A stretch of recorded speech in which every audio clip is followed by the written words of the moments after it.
Diolch i weddion. Diolch yn y Dio Dduw am gyfle arall i ddod yma Gaerdyfron ac i ni yn cyflwyno'n hamser i ti. Ni'n diolchgar am bob un cyfle i ddod i'r di ac yn gofyn y bydd ysbryd yn cael ei dywallt arno. Tri garhaw wrthym, i ni'n gofyn hyn o trwy enw ac heiddiant ein Arglwydd Iesu Grist. Amen.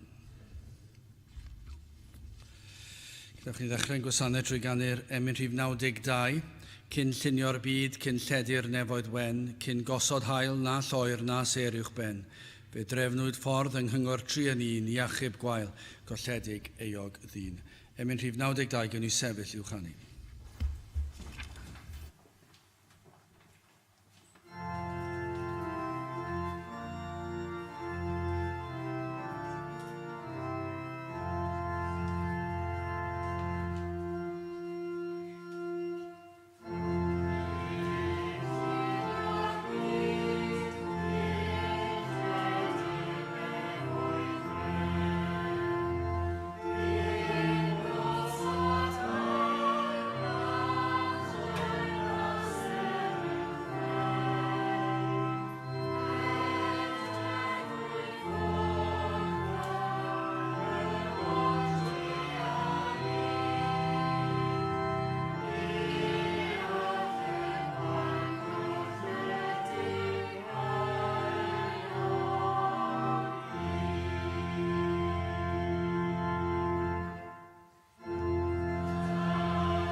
Croeso i'n gwasanaeth ar ôl yr oedfa, fe fydd yna luniaeth ysgafn dros nesaf yn y neuadd. Fe fydd ein cwrdd gweddi misol yn cael ei gynnal ar y drydydd nos Iau o'r mis, sef Mehefin 21. Fydd ein hoedfa nesaf pnawn Sul ym hanner awr wedi 3. Nawr wrth i ni gymryd y casgliad, gan i ganu tra'r un heistedd emyn rhif 242. 242.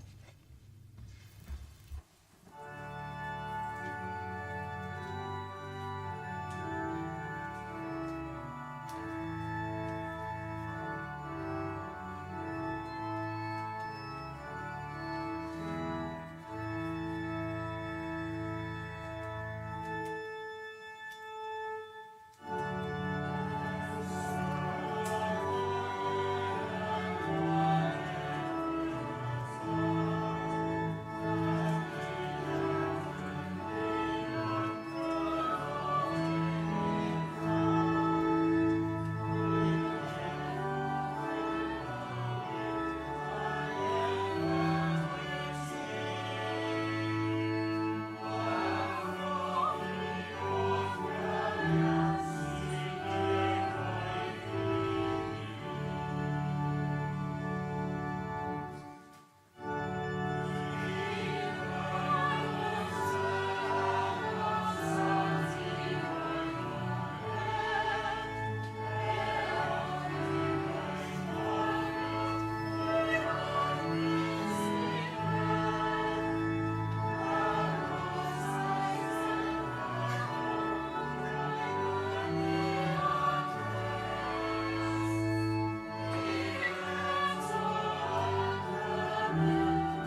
Byddai'n darlleniad o'r salmau, salm 66.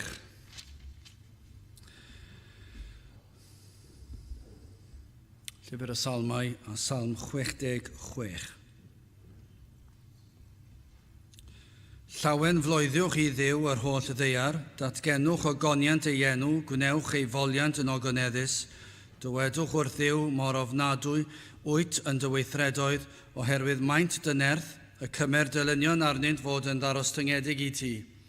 Yr holl ddeiar a thadolant di ac a ganant i ti ie canant idd enw. Deiwch a gwelwch weithredoedd Duw, ofnadwy yw yn ei weithred tuag at feibion dynion. Trodd fe môr yn sychtir, eithant trwy'r afon ar draed, yna y llawenachasom ynddo. Fe a lywodraetha trwy ei gadernid byth, ei lygaid a drychant ar y cynhedloedd, nac ymddyrchafed yr rhai anifydd. O bobloedd, bendithiwch ein Duw, a fferwch glywed llais ei fawlef. Yr hwn sydd yn gosod ein henaid mewn bywyd, ac ni ad i'n troed lithro. Canis profais ni o Dduw, coethiais ni fel coethi arian, dygais ni i'r hwyd, gosodais wasgfa ar ein llwynau. Perais di ddynion farchogaeth ar ein pennau, eithom trwy y tân a'r dwfr, a thi a'n dygais allan iliau diwall. Deia fydd di ac offrymau poeth, tala fydd ti fy addunedau. Y rhai adroddodd fy ngwefusau ac y ddywedodd fy ngenau yn fy nghyfyngder, offryma fydd ti boeth offrymau breision, ynghyd ac arogl darth herddod a berthaf ychen a bychod. Deiwch, gwrandewch yr rhai oll ofnwch Dduw, a mynegaf yr hyn a wnaeth fe i'm henaid. Llefais arno am gennau ac fe a ddyrchafwyd am tafod. Pe drychaswm ar ynwiredd yn fy nghalon ni wrandawsau'r arglwydd. Duw yn ddiau a glybu, ac a wrandawodd ar lais fy ngweddi. Bendigedig fyddo Duw, yr hwn i throdd fy ngweddi oddi wrtho, na'i drigaredd ef oddi wrthyf finnau. A bydde bendit Duw ar ei air sanctaidd ef. Gadewch ni nawr droi at ein harglwydd mewn gweddi. Diolch yn ei ti unwaith eto o Dduw am y cyfle arbennig hwn sydd i'w gael. Yn ddyddiol i ni fel dy blant, o sil i sil fel dy bobl, o gwrdd-gweddi, bob cyfle ni'n cael i ddod ynghyd i alw ar dy enw, ac i ni yn ddiolchgar am bob un cyfle.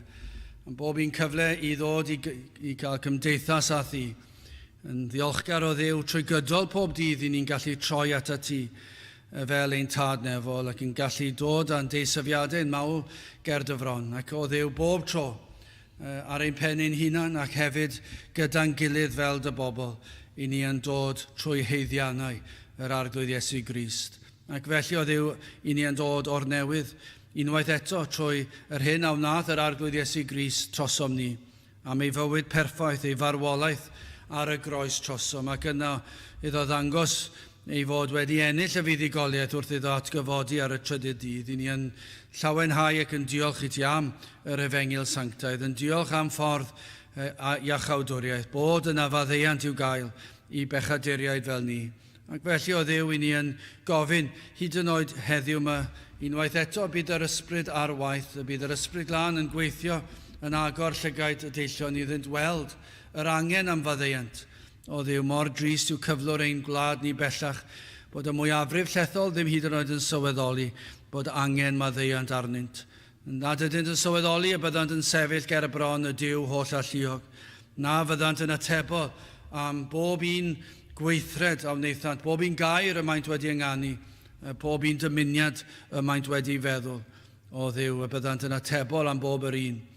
Y byddant yn atebol am dy wrthod i, am gwrthod y air, am gwrthod iachawdwriaeth, am gwrthod maddeuant pechodau. O Dduw, ei bod yn gwrthod plygu pen ac addoli yr holl alluog, ei bod yn gwrthod y sil. I ni'n trysau wrth i ni ddod yma, unwaith eto yn gweld y strydoedd yn llawn o bobl yn mynd ac yn dod, yn mynd i fwynhau ac i ymlacio yn y gwres, heb feddwl unrhyw beth am gadw'r sil, heb feddwl o gwbl am ddod i di geisio dy wyneb. Ac felly o Dduw, i ni'n gofyn y bydd yr ysbryd ar waith hyd yn oed yn nawr, yn dod ag argyhoeddiad ar yr rheini. Rhai o Dduw sydd yn gwybod yn well, yn gwybod y dylsant fod yma yn ceisio dy wyneb, ac eto yn ymlacio ac yn torri'r saboth, i ni'n gweddio Dduw y bydde di yn agor i llygad iddynt weld ei pechod. Ac o Dduw, cyn diwedd y dydd hyd yn oed, bydd yna niferoedd fydd yn galw allan am drigaredd ac am faddeuant. Dim ond ti sydd yn gallu gwneud hyn, i ni'n gwybod o Dduw nad i ni'n gallu perswadio'r un enaid i sylweddoli ei hangen am waredwr.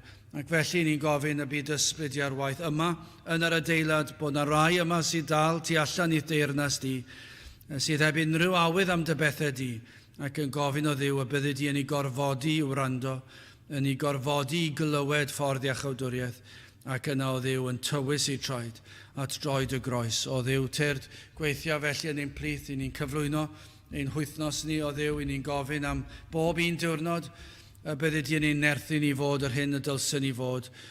Os o Dduw, os fyddwn ni yma ar y ddeiar, i ni mor ymwybodol y gall unrhyw ddwrnod ein tywys ni dragwyddoldeb.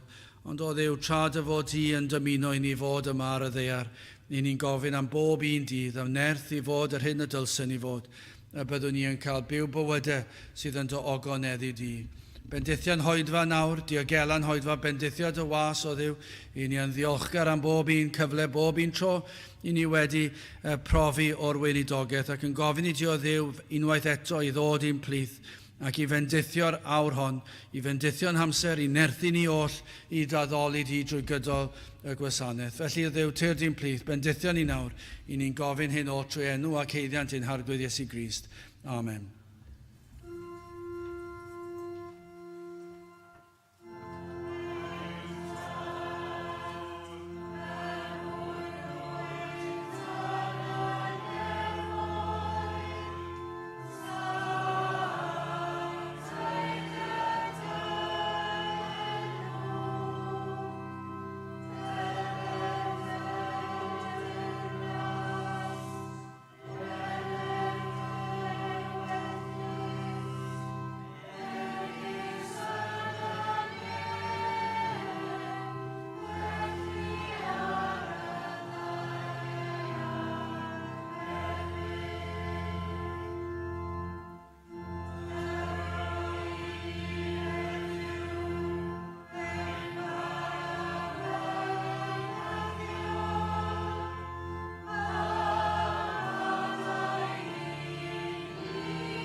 Wel, ni'n ddiolchgar iawn bod y parchedig Hywel Roberts yma yn ein plith ni unwaith eto, ac hefyd, os diw ei mynd ymhen rhai wythnosau unwaith eto hefyd, felly ni'n edrych ymlaen at y cyfnod hwnnw hefyd, ond yn arbennig heddi, bydd yn dod i bregethu gair Duw i ni, ac fe fydd yn neud hynny ar ôl i ni ganu'r emyn nesaf, sef 573.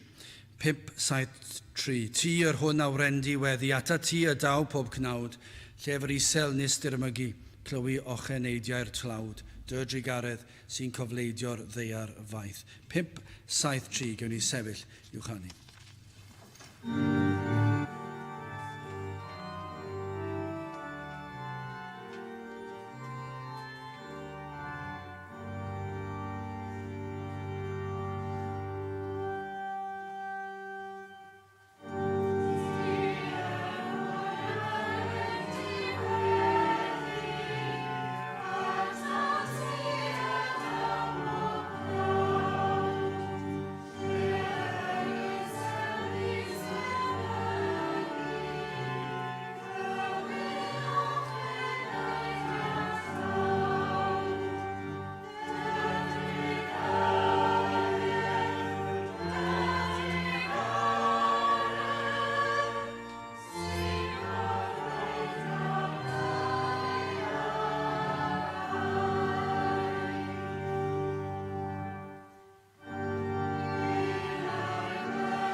Cawn yn testyn y prynhawn yma yn Salm 66. Dechrau gyda'r unfed adnod ar 15 hyd at ddiwedd y salm. Adnod 66. Dewch, gwrandewch, yr rhai oll a ofnwch ddiw, a mynegaf yr hyn a wnaeth e fe i'm henaid. Llefais arno am gennau, ac fe adrychafwyd am tafod. Pe edrychaswn ar anwiredd yn fy nghalon, ni wrandawsau ar arglwydd. Dyw yn ddiau a glybu, ac o wrandawodd ar lais fy ngweddi. Bendigedig fyddo Dyw, yr hwn ni throdd fy ngweddi oddi wrtho, na dregaredd ef wrthydd finau. Mae Dafydd yn y salm yn malianu Dyw am ei ragluniaeth a waredigaeth i genedl yr Iddewon. Mae dechrau'r salm gyda'r geiriau hyn. Llawen floeddiwch i Dduw, yr holl ddeiar. Datgenwch ogyniant ei enw, gwnewch ei foliant yn ogyneddus. Dwedwch wrth Dduw, môr ofnadwy wyt yn dy weithredoedd, o'r herwydd maint yn erth ac ymyrde elynion arnynt fod yn aros dyngedig i ti, yr holl ddeiar a thaddolant di ac a ganant i ti, ie, canant i thenw. Ac mae'n malianu Dyw yn gyntaf am ei ragluniaeth. A mae'n dweud yn y 5 adnod, deuwch a gwelwch weithredoedd Dyw, ofnadwy yw ei weithred teg at feibion dynion. Trodd e fe y môr yn sychdir, eithant drwy'r afon ar draed, yna a llawen y chasom ynddo. Ac yna mae'n malianu Dyw yn y salm yn yr 8 adnod ymlaen am ei waredigaeth. O bobloedd bendithiwch ein Dyw a fferwch glywed llais ei fawlef. Yr hwn sydd yn gosod ein henaid mewn bywyd ac ni ad i'n troed lithro. Cynnes probaist ni o Dduw, coethais ni fel coethi arian, dagais ni i'r rhwyd gosawdaist a wasgfa ar ein llwnau, perais di ddynion farchogaeth ar ein pennau, eitham trwy tân a'r dwfr a thi yn dagais allan i le diwall, i le diogel. Yn y salm mae Dafydd yn tystiolaethu. Mae ganddo tystiolaeth. Ac mae'n tystiolaethu i bawb sy'n ofni Dyw. Pawb sy'n ofni Dyw mewn gwirionedd ac yn ceisio ar iachawdwriaeth y mae Dyw wedi baratoi i'w bobl. A mae'n rhoi tystiolaeth i garedigrwydd Dyw a dregaredd tuag at o ef ei hunan, tuag at ei enaid a'i ysbryd.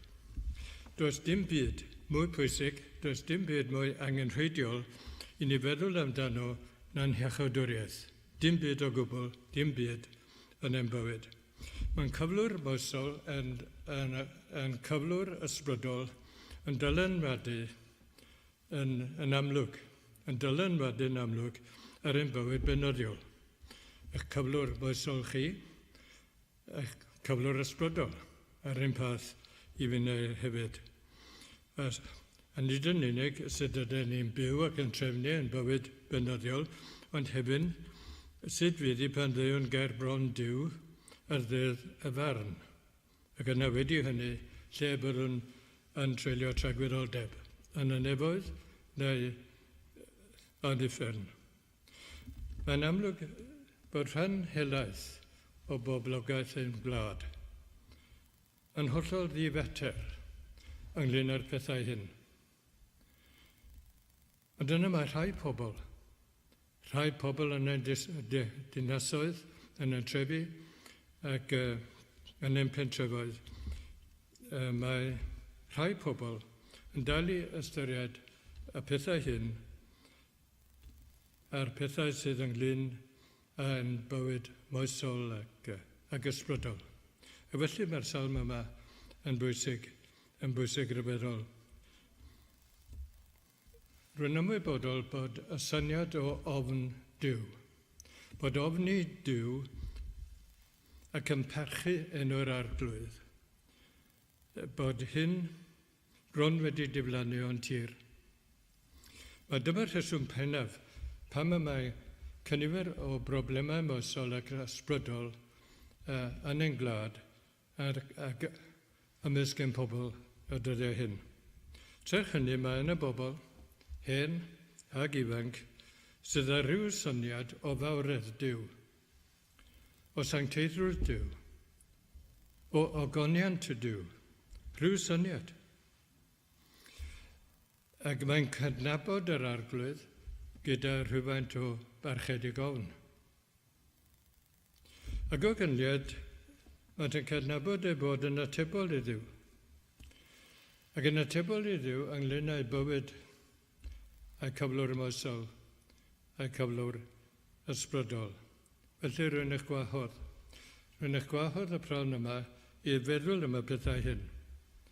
Ac rwy'n gwahodd y rhai yn arbennig sydd yn ofni Duw, gyda pharch tuag at yr arglwydd, yr hyn oll ydio a'i holl weithgareddau. Y rhai sydd yn ofni Duw, fel mae'r salmydd yn dweud, y rhai sydd yn parchu enw'r arglwydd. A rwy'n eich gwahodd i glywed yr hyn sydd gen i fi ddweud. Beth a wnaeth Duw i'm henaid. Dyna'r peth bwysig, beth a wnaeth Duw i'm henaid. Does dim byd o le, wrth gwrs, i ni feddwl yn ddiffynt ac yn ddiolchgar am ein perthynas â Duw a sut bu i'r arglwydd glywed ac i ateb ein gweddiau. Os ydych yn ofni Duw yn eich calon, wel, gallwch ddeall rhywbeth o'r hyn rwy'n sôn amdano. A gobeithio felly a gewch rhyw gymorth, a gewch rhyw galondid y trwy wrando a trwy ymateb wedyn i'r hyn a glywch ateb yn briodol. Hawdd byddai siarad am ddyddiau fy mhlentyndod am ieuenctid, dyddiau fy mebyd yng Ngogledd Cymru, bywyd y cartref, y bywyd y capel, dylanwad y ddau, a sut ddaethim i'r bywyd, a sut gefais alwad i'r weinidogaeth yn Lloegr. Ond rwy'n siŵr y gall rhai o'n chi roi sôn am y pethau hyn mewn ffordd llawer mwy diddorol ac efallai llawer mwy gwerthfawr na gallwn i fy hunan. Ond yr hen gapel yn y gogledd, roedd newyddi, gwrgweddi wythnosol, roedd yna ysgol Sul, nid yn unig i blant, ond i oedolion hefyd. Roedd rhan fwyaf o'r aelodau yn eitha bodlon mynychu'r gwasanaethau ar y Sul, ac wedyn yn byw yn weddus ac a pharchus fel y tabiant yn ystod yr wythnos. Dyna'r cefndir, a dyna'r dylanwad ar fy mywyd y dyddiau hynny. Ond nid oedd hyn yn ddigon da. Doedd ddim digon da o gwbl. Gan nad oes neb yn dda, ond un, sef Duw, fel medd yr arglwydd Iesu Grist. Neb un yn dda, ond Duw. Un sef Duw.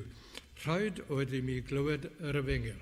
Roedd rhaid i mi glywed gair Duw yn cael ei bregethu, yr efengyl yn cael ei rodi a'i bregethu, yn glir bod yr arglwydd Iesu Grist wedi dod i'r byd i achub pechaduriaid, ac o'r rhaid i mi glywed y neges ar efengyl cyn i mi ddod dan ar gyhoeddiad o bechod personol a dyfod yn Gristion. Felly tybiaf mae'r peth gorau a dylen ni wneud y prynhawn yma ydy gwrando ar geiriau'r salmydd. Dewch, gwradewch meddai, rhai oll a ofnwch Dduw, am y negaf yr hyn a wnaeth fe i'm henaid. Mae gen y salmydd dystiolaeth. Mae gan o brofiad, ac felly mae gan o dystiolaeth. Yn gyntaf, fel mae'n dweud, llyfys arno am gennau, ac efed yr chafwyd am tafod. Gelwys arno omhangen ysbrydol, fel pechadur yn ceisio iachawdwriaeth, fel pechadur yn ceisio gwaredigaeth rhag bechod. Dychwelyd molianais ei enw fel diw rhagluniaeth a diw iachawdwriaeth. Ie, llyfys arno am gennau ac efe addyrchafwyd am tafod. A wedyn mae'n siarad yn fwy personol wedyn yn y dystiolaeth. Mae'n dweud pe edrychaswn ar anwirydd, unrhyw bechod yn fy nghalon, ni wrandawsau yr arglwydd. Mae hyn yn bwysig. Dyma'i brofiad o. Yn ei fywyd, yn yr hyn a ddigwyddodd, dros y blynyddoedd, yn ei fywyd, dyma'i brofiad. Ac os y coledwn, meddai, unrhyw fath o bechod yn fy mynwys, yn fy meddwl, yn fy nghalon, byddai hyn yn rwystyr i'n gweddiau. Byddai'n anodd gweddio.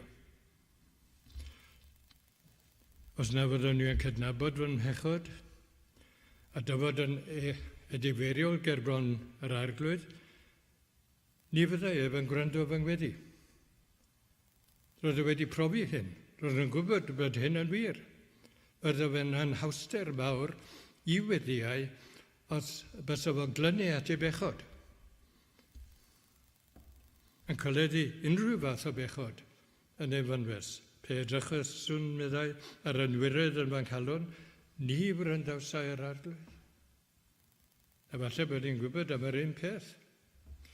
Ac yna mae'n dweud, a mae ganddo dystiolaeth, Dyw yn ddiau meddwl fe, a mae'n gorfoledyn hyn i ryw raddau, Dyw yn ddiau aglybu ac a wrandawodd ar lais fy ngweddi, meddai.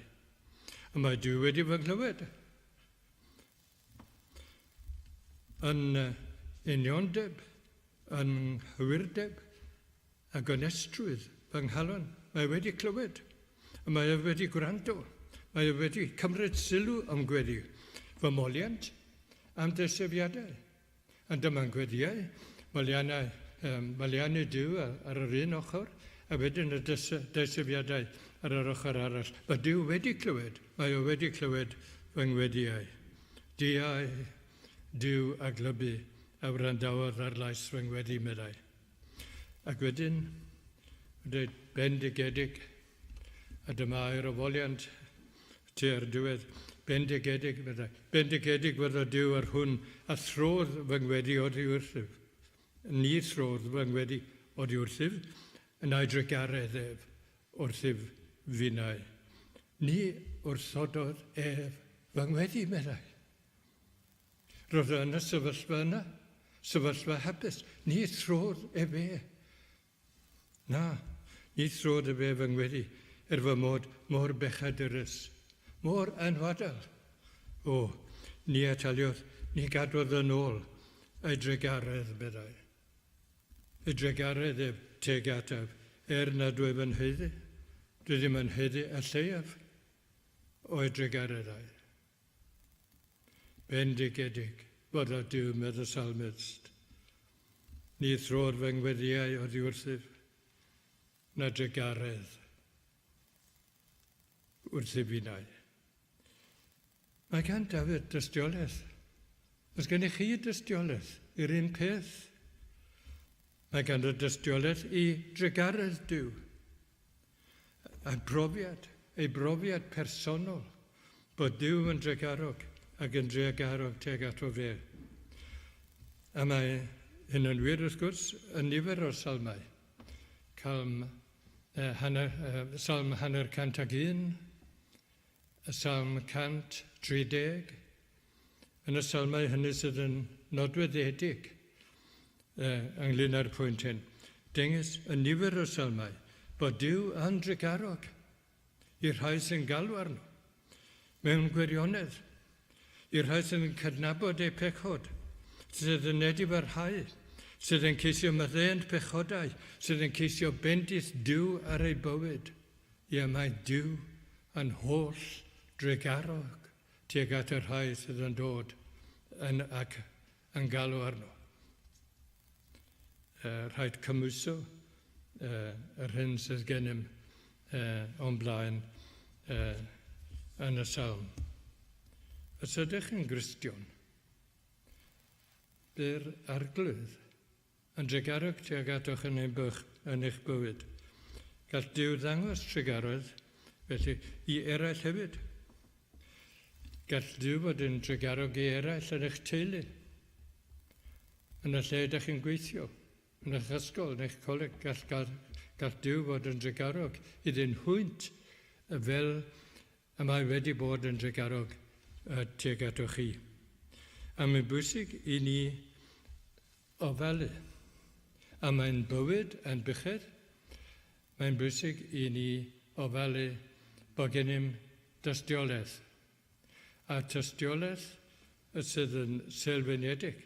Mae'n dibynnu ac yn codi allan o'r hyn y mae Duw yn ei wneud a wedi ei wneud yn eich bywyd. Mae'n bwysig felly bod ni'n gofalu, a mae'n hynnaid. Roedd Dafydd yn y salm yn gofalu am ei enaid. Roedd ei enaid yn bwysig. Ac felly, gweld bod hyn yn wir amdano ni'n ei hefyd. Bwysig bod ni'n gofalu am ein hynnaid. Yn ogystal yn corff yn iechyd, bydd siwr, da ni'n edrych ar ôl yn corff yn iechyd. Ond beth am ein hynnaid a beth am ein hysbryd? Beth yw cyflwr eich enaid y prynhawn Sul yma yng Nghaerdydd ac yn y Capel y Rhath?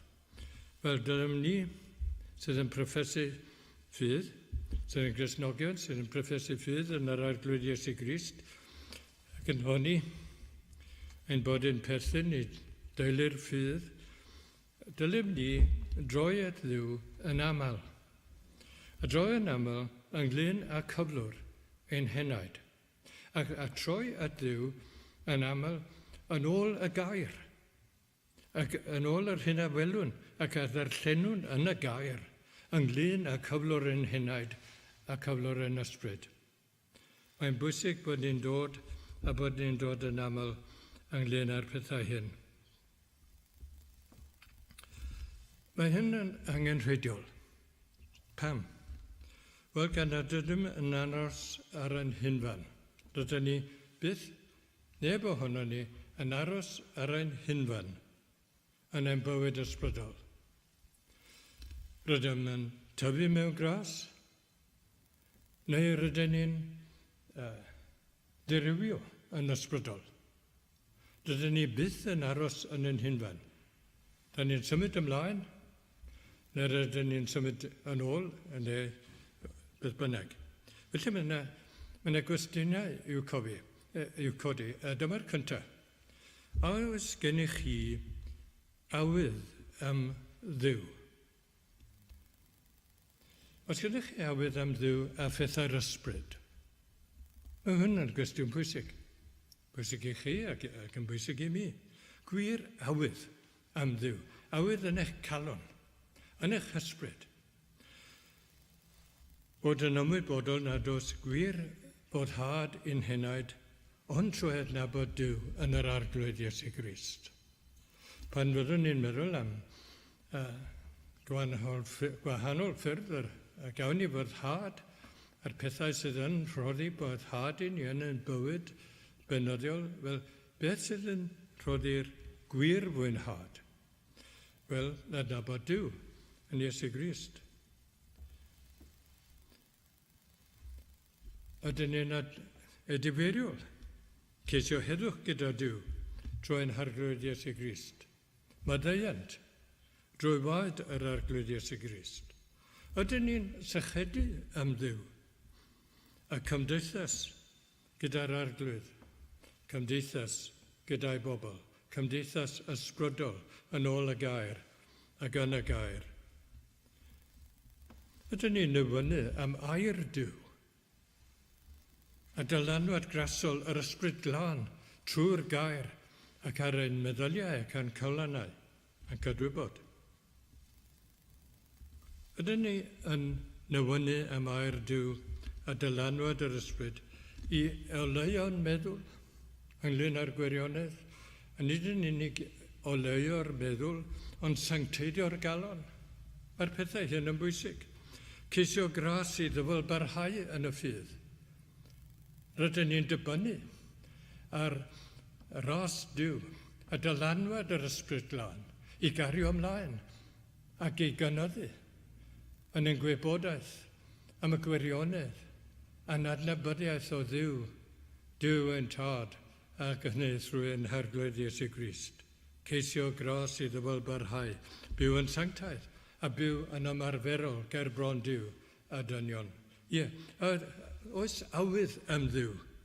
Oes awydd am Dduw a phethau'r ysbryd. Dyma'r pethau hynny sydd yn dangos os yw'r awydd am Dduw yno mewn gwirionedd. Felly beth amdano chi a finnau. A wedyn mae yna gwestiwn arall. A mae hwn yn bwysig hefyd, mae hwnna'n bwysig, a dyma un arall. A ydych yn ofni unrhyw arwydd o ddirywiad ysbrydol yn eich bywyd. Unrhyw arwydd bod na ddirywiad. Ac yn enwedig yn ein bywyd, yn ein calon ac yn ein hysbryd. Dim awydd, o llai o awydd, falle, am bethau Dyw, am mynychu'r a gwasanaethau ar y Sul, ac yn yr wythnos. Peidio neu pallu gweddio. Dim darllen gair Dyw. Ychydig o gymdeithas gyda phobl yr Arglwydd. Beth am y dyled swyddau? Y dyled swyddau crefyddol? Heb lawer o galon am y gwaith. Mynd trwy'r peth yn allanol fel, ond dim y galon. Ac wedyn eto, dyma arwydd arall sef dibynnu ar hen brofiadau. Wel, mae gennyn ni I gyd ein profiadau yn y gorffennol, ond dibynnu ar y profiadau yn lle cynnal ein perthynas benoddiol a Dyw bob dydd, o ddydd I ddydd, o Sul I Sul. Dibynnu ar yr hen brofiadau a'r gorffennol yn lle symud ymlaen i'r dyfodol. Y dal at y widion Dyw, a ddiwydion, ond esgyluso ein bywyd a'n bychedd. Mae'n eithaf hawdd dal at yr addewidiwn, ond beth am y bywyd ac beth am ansawdd, ein bywyd ysbrydol, a beth am ein bychedd yn gyffredinol o ddydd I ddydd, yn breifat ac yn y gymdeithas. Dyma ddau gwestiwn am nhw'n bwysig. Oes gennych awydd am Dduw a phethau'r ysbryd? Ac yna, ydych yn ofni unrhyw arwydd o ddirywiad ysbrydol.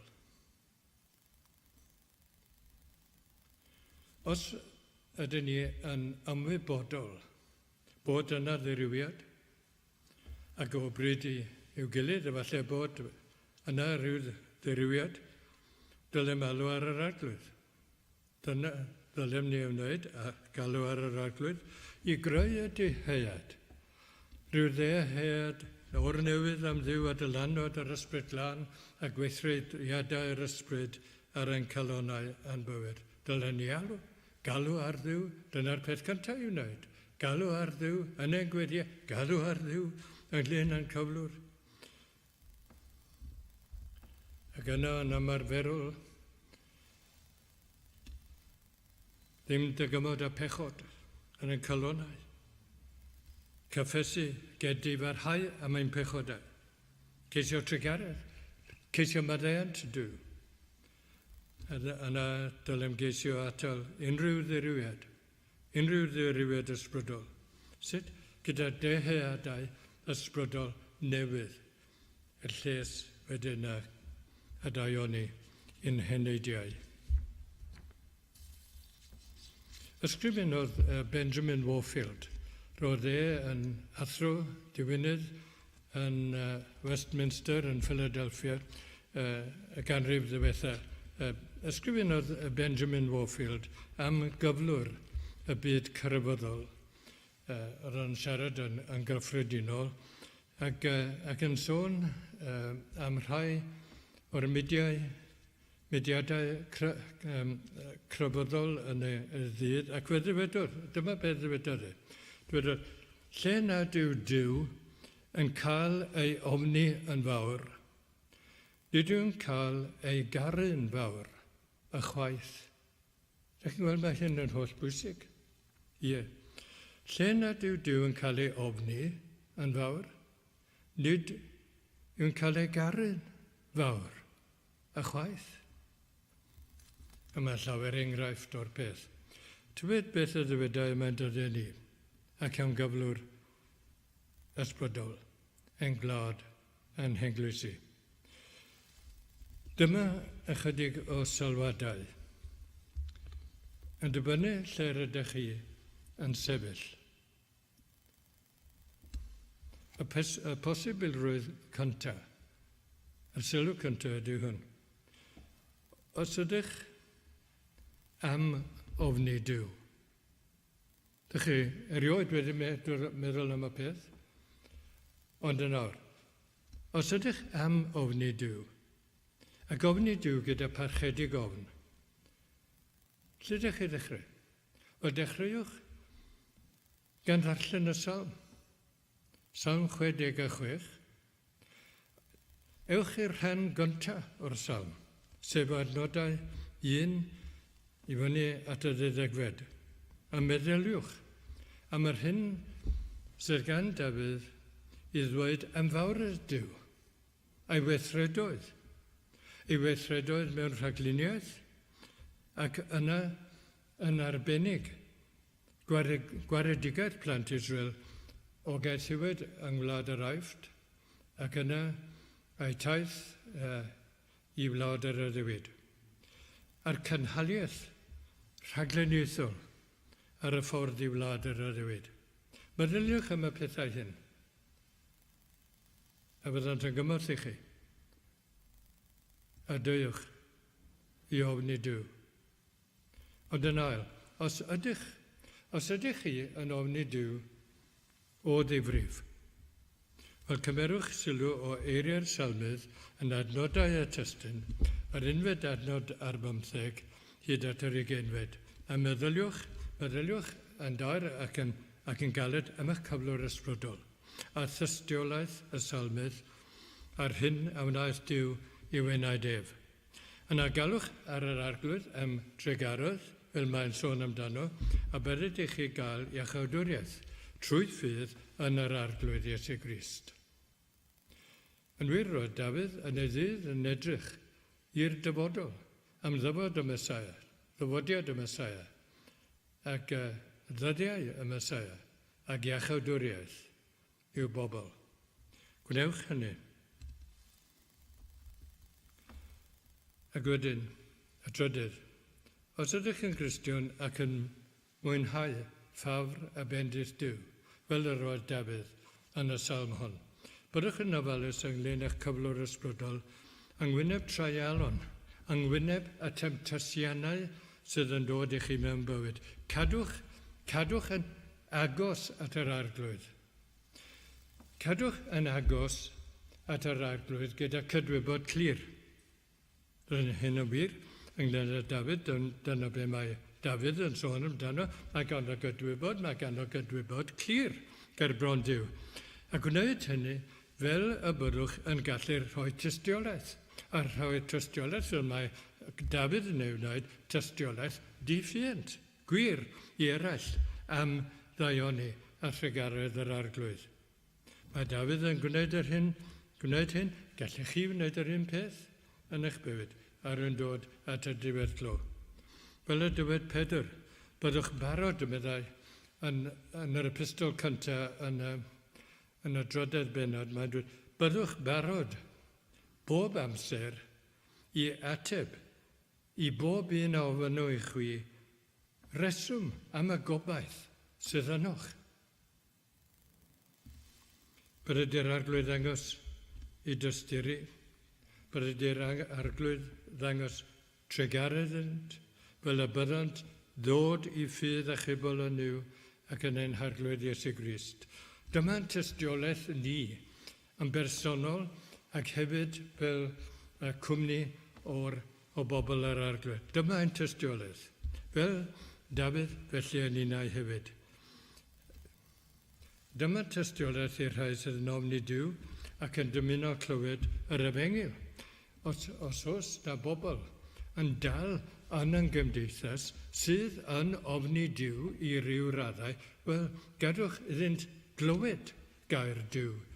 A glywed am y profiad. Mae gennym dystiolaeth, mae gennym brofiad. Mi a gefas dregarydd, meddai y salmydd. Mi a gefas tregarydd, mae hyn yn wir I chi, mae'n wir I mi, tregarydd trwy Iesu Grist. Does dim ffordd arall, dyma ffordd Duw, dyma pwrpas Duw, ynglyn â'r byd, y byd yr ydyn ni'n byw ynddi. Tregarydd trwy Iesu Grist, a ddaeth i'r byd I achub pechaduriad. Mae fariwch ar dameg y Pharisëd, yr casglwrs trethu, mae'n ddeunawed benod o epistol Luc. Ac be mae'r dyn yn ei wneud? Yng nghwmni y Pharisëd. Be mae'n ei wneud? Yn galw am dregarydd. A dyma rydyn ni'n ei ddysif. Dyma be da ni eisiau. I bobl ein cymdeithas. A'n dinas, a'n gwlad yn ydod i'r cythryblus hyn. Fod Duw yn dangos tregarydd. I bobl fel chi a finnau. Wel, bydd ydy'r arglwydd o fod implith. Bydd ydy iddo ddod a nerth yr ysbryd lan I wneud yr hyn a gall ef ac fe yn unig ei wneud yn ein bywyd, yn ein calonau. Ac iddo ef bydd ormoliant a mawl am byth. Amen.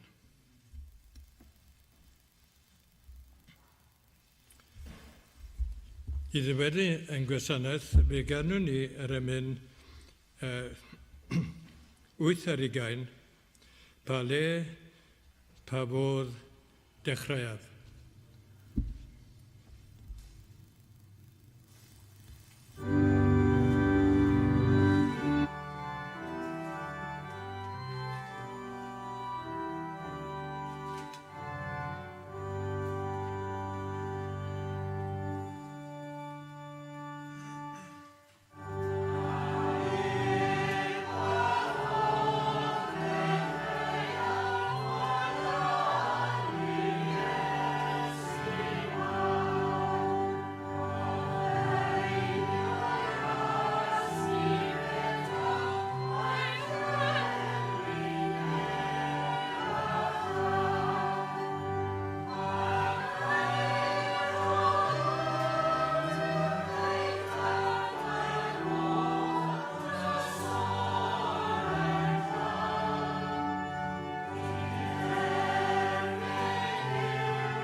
Gras yn Arglwydd Iesu Grist a chariad Duw a chymdeithas yr ysbryd lan, bydda gyda chwi oll hyd byth.